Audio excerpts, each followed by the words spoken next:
بسم اللہ الرحمن الرحیم۔ ایسی خواتین جو حج کے ارادے سے سفر کرنا چاہ رہی ہیں اور ان کو ایام آ چکے ہیں، ماہواری کے ایام چل رہے ہیں، تو ان کے لیے حکم یہ ہے کہ اگر انہیں سیدھی فلائٹ سے مکہ المکرمہ جانا ہے تو وہ میقات سے پہلے احرام باندھ لیں، کیونکہ بغیر احرام کے کسی کے لیے بھی گزرنا جائز نہیں ہے، خواہ خواتین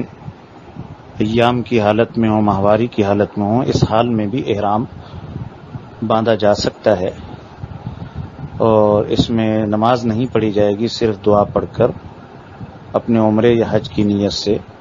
وہ تلبیہ پڑھ لیں اور پورے راستے میں وہ تلبیہ کا ورد کرتی رہیں۔ البتہ جب مکہ المکرمہ پہنچ جائیں تو وہ حرم شریف کے اندر داخل نہ ہوں، کیونکہ ایسی حالت میں حرم کے اندر جانا منع ہے۔ البتہ حرم کے باہر کے صحن اس میں بیٹھ کر دعا، ذکر، درود شریف میں مشغول رہ سکتی ہیں، اور صفا مروہ والی جگہ پر بھی اگر سہولت ہو تو جا سکتی ہیں۔ جس وقت پاکی ہو جائے تو وہ غسل کر کے اپنا عمرہ یا حج جس چیز کی بھی نیت کی ہو وہ آگے ان اعمال کی تکمیل کر سکتی ہے۔ یہ بات یاد رہے کہ ایسی حالت میں جس میں ناپاکی کے ایام ہوتے ہیں، صرف خواتین کے لیے طواف منع ہے، باقی تمام حج کے اعمال،